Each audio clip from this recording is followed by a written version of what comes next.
So you guys remember the Eep Hero, right? We're finally going to start doing something with it. We're going to start going wheeling, right? That's what you guys call it, wheeling. Wheeling. That is what we call it, is wheeling. New experience for me, right? You know, kid from New York City, this is the wilderness.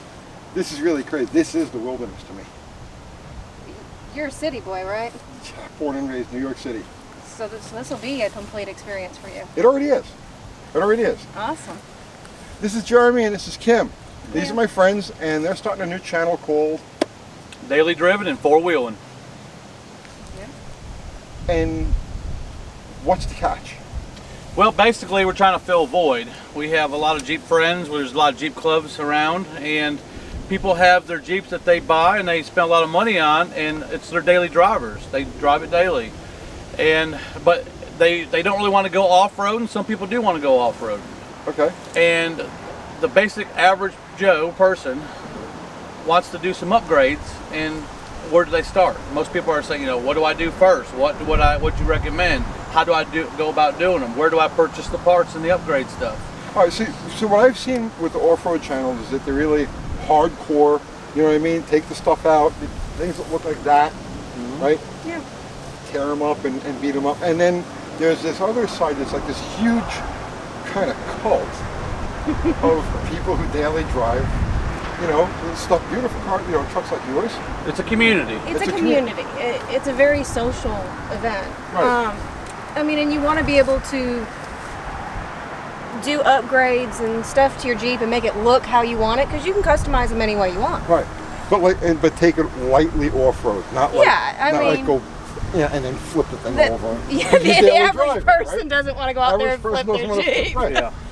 But they do want to go out and have some fun and get some fresh air and see some different scenery. Trail rides, and a stock Jeep can really do more than what people think it can do. Okay. But all it takes is a little bit bigger tires, maybe a little bit of a lift, and some just general accessories that make your ride, your off-roading more comfortable. So, I'm a novice off-roader. This is as off-road as I get, right? And I'm going to go out with you guys, and you've got a club called what? Jeeps and Wrenches? Jeeps and Wrenches, a local club here. Right. Really nice people. Everybody I've met so far, everybody I've met from this group, they're so nice. It's like completely, I don't want to say it's completely different than the car thing, but a lot less competitive, a lot more community, a lot more fun-oriented than the car community, with the motorcycle community. And that's one of the reasons why I'm looking forward to doing this. Well, Jeepers tend to have a model of nobody left behind. So you don't go out wheeling alone. It's a social event. And you see, as a hot rodder, the whole point is to leave everybody behind. Exactly. No, our whole point is to make sure everybody gets off that mountain together. Whether you're going to be towed home or you're going to drive home, it's a different story sometimes. All right, so I know nothing about Jeeps. I know nothing about wheeling, but I want to learn. And this is my rig. This is the Eep Hero. We're going to go out with you guys in November, right? Right. There's a beginner's ride in November. That's the plan. And I'm going to be in the ladies group. Is that You're going to be the ladies There group. won't be a ladies group. I'm cool with that. I'm cool with that. You're going to be in the noobs group. I'm ready. Okay. Yeah, our Jeep Club tends to have rides once or twice a year for beginners, or for the people that are too new or to the sport, you know, and they want to go off-road, but they're kind of afraid to just, you know, go off on their own, which they're not supposed to. They shouldn't. You should always go at least with a buddy. But a club will put together a beginner's ride. They show you the basics. They do a little bit more green trails. It's easy off-road and light off-road. And a lot of people that get done with the ride, and they're like, that's not really what I expected. And they really enjoyed what they got to do and what their ride could do, their rig could do. All right. Please go through this thing. This is the first time you guys have ever seen this. Yeah, it's pretty neat. It's definitely an off-road vehicle, Tony. You're being kind. So, well, when you see some other rigs, you'll understand me saying it's an off-road vehicle. It has a lot of experience, you know. I specifically bought it because it had a dented roof. Yeah, it's got some like, character. you know what? It's been there. It's done it. It's got the T-shirt. There you go. Here's my dent. So, would you guys go front to back on this thing and just show me what I need to get ready, what equipment I'm going to need, what parts, what modifications, what do I have to fix before I can go out with you guys and like not make a fool of myself. I think first start I'm with going to make a fool of myself the anyway. safety aspect of it, which you need, which a lot of trails, they require different things. Okay. One of them is a battery tie down. Do you have a battery tie down in this Not thing, Tony? currently, but I will have a battery tie down. Okay. Yes. You just have to have a way to secure that, because if in an event you're going side to side, you don't want that battery to come out. And at almost every off-road park, that's a necessity. They'll come out and check it. Okay, consider it done. That'll Alright. be the first thing that I do. That would be our number one. Fire extinguisher, first aid kit. There's a fire extinguisher. Now you need to tie that down. That Well, way I it's work- Yeah, not, that needs to be tied down. Is it in, is there date codes on these? Not that I know of. Okay. Just want a good working fire extinguisher. Yeah, good working fire extinguisher is important, and you don't want it rolling around everywhere. Fasten that thing down somewhere. Okay. I don't know how I feel about taking orders from a girl. You don't want to get hit in the head by a fire extinguisher. You don't know how to take it from a girl, huh? Well, So you would be that's gonna- surprised how many females are joining the off-road community. I see that. I see that.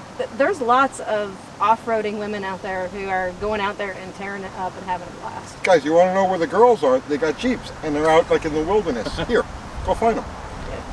He's not lying. Okay. So, battery hold down, fire extinguisher, what else? Basic first aid kit. I don't bleed out. Well, we hope not to on a trail. So, define basic first aid kit. Well, I mean bandages, gauze, just something you can pick up at a Walgreens or a Walmart. It don't have to be nothing extravagant. Okay. Mostly somebody on the trails is going to have probably more of a first aid kit than you. But it's good to have something in Yeah. your rig.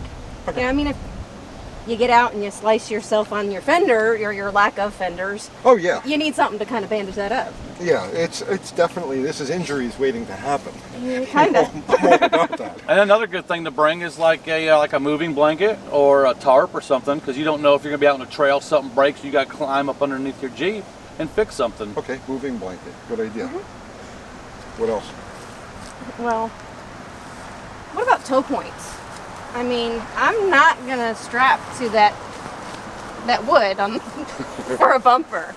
It's solid though. Yeah, but if I gotta take a winch and strap that up, All right, is the I'm kinda shackle concerned. enough of a tow point, or the safety chain loop is that, or should I add something? what do you think, hon? Yeah, no, safety chain loop's not going to really be strong enough. I wouldn't risk. I mean, if this thing gets stuck in the mud, It will. I mean, it's going to be stuck.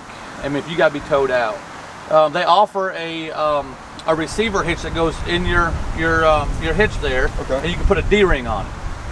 You know, you can get one. I don't know if Walmart's got them, but I know Harbor Freight's got them. But get them on a local off-road shop, or even online. Okay. Basically, if you look at our rig, you can kind of see that you've got You need good solid tow points. you need good solid tow points like this Okay. that you can strap to, and somebody can pull you out. So I need something on the front too. Yes. Yes, you're. I think in a pinch you could probably use this, but Okay. if you need to No, go you'll- in one direction or the You'll other, Bend that. yeah. If you need to go in one direction or another, you need one on each side. All right. So, do I need a winch? You don't necessarily have to have a winch your first time out. But you need to be with somebody who does. Yeah, and they have straps too. You can have a tow strap. People hook straps up to each other all the time. Okay. A come along? Should I bring a come along? I mean, I guess it wouldn't hurt if you don't have a winch. Okay. But a lot of times you go wheeling, you need to know who you're wheeling with a lot of times. Or even if you go with a club and it's your first time out, they will, if they'll look at your vehicle and if you don't have much tow points or like a winch or something like that, they're going to stick somebody in front of you or behind you that has one to help you out. Okay. And do you see anything else that's of, Well, let's. you know, Is there anything pressing under here? importance? I mean, You want to kind of go Mechanically? over your rig and make sure that, I mean, you don't want to take a rig up on a mountain or a trail when the clutch is going out, per se. You know, so kind of know how mechanically sound your rig is, and you need to know your limits because you don't want to go out there and just tear your stuff up. People, when you go on a ride, you're going out there to have fun, and everybody doesn't want to spend all day repairing your rig on something that, like, you know, I mean, stuff's going to tear up more than likely. It happens every ride. But if if you got something that you knew like hey, this thing is it leaks water, overheats every 30 minutes, you don't want to be taking that on the ride, ruining everybody else's experience. Well, that's one of the things. This is going to stay at the shop now, and I'm going to start going through it because I know there's wheel studs I have to change. There's a bunch of things. A lot of really redneck wiring was done to this, and I want to redo all of that. Yeah, you definitely need some wheels. You got a good foundation. I mean, you've got a lift on it. You've got larger tires. Can you put this in 4-wheel drive? When I put a drive shaft in it. Yeah, you need to get a drive that needs shaft. to happen. Right. Very well. All right. So then that's it. I'm going to go crank on this thing. Can we take a look at the inside? Oh yeah, please. Can I get the door open? There you go. Hey, Here's the I thumb string. got it. All right. That's fairly solid. You've got some pretty good drain holes here, Tony. Oh yeah. There's the ones that factory put, and there's the ones that nature put also. Yeah, I see that. I'm gonna weld close all of the holes in the. It's not a bad idea to have a basic tool kit. Yeah. We go wheeling with another couple that have a lot of tools, so I kind of know what's in his kit, and I might bring something in my kit that he might not have. Okay. But basic tools, hand tools, things like that, wrenches. A breakdown box, like maybe like a breakdown box, tire compressor and stuff like that. And zip ties. Zip ties. You want zip ties, and sometimes duct tape. You'd be surprised what Yeah, you duct tape is, and actually, Tony, this is going to take more than duct tape. Yeah, just a little bit, but then again, that could be used as an escape route. If I'm upside down, drowning in the mud, unless the alligators or the piranhas are on their way, I can get out through that hole. Which is pretty much how I imagine. And one thing you want to think about: don't have a passenger back here until you get that fixed. Whatever you bring with you want to have it secure inside your rig. Because if you're going up on a rock, or you're tilting, or if you're going sideways or back and forth, you don't want to have something come and hit you in the head or something. Kind of like tying down the fire extinguisher. So if you've got tools or a cooler even, you just want to kind of, make sure it's secure inside your rig when you're going off-roading. But this thing right now has your seal of approval to work with? You've got a real good base going here, yeah. Okay. Get you some tow points and tie that battery down, and, I think you'd be ready for your first off-road adventure. And I'm looking forward to it. Now, when are you going to start making videos for the channel? I think we're going to start pretty soon. We got our friends that got Jeeps. They got a few things they want to do to it. We'll probably start out with some basic stuff. Nothing real major. A lot of stuff we've already done to our Jeep, so we're looking for some of our Jeep friends that need to do some upgrades to their Jeeps, and we'll expand from there. All right. We'll let you guys know as soon as they're up and running, so you go over there and subscribe and do all of the things to help support their efforts. These are great people, and it's a nice thing that they're doing. It's a lot of fun. Very community oriented. You just did a thing for breast cancer? Yes, we did. We raised over $8,300 for the Tennessee Breast Cancer Coalition. Yeah, see, it all good stuff, right? I'm looking forward to, going out with you guys. Absolutely. Awesome. So that's it. We're going to go bring the Eep back to the... Looks like I got mud on the roof already. I only went from there to there and I got mud on the roof. Yeah, well, no fenders. We'll do that. No fenders. No. Wait till you take this thing off-roading. You're not going to be able to see the no red lie, behind it. right? All right, fender flares. That's on flares. the and look at this on my feet. Oh, Yeah, Jesus well. Christ! This is the wilderness. I'm in the wilderness. So that's it, guys. I'm going to take this thing back to the shop and start beating it into shape. What's the date for the ride in November? I think it's November 23rd. I'll have to look. Yeah, exactly. we'll look at it for sure. I'm thinking mid-November as well, but Yeah, obviously we'll take you guys along for the ride. We'll throw a GoPro in there. have some fun. Yeah, that's it. See you tomorrow. See you. See ya.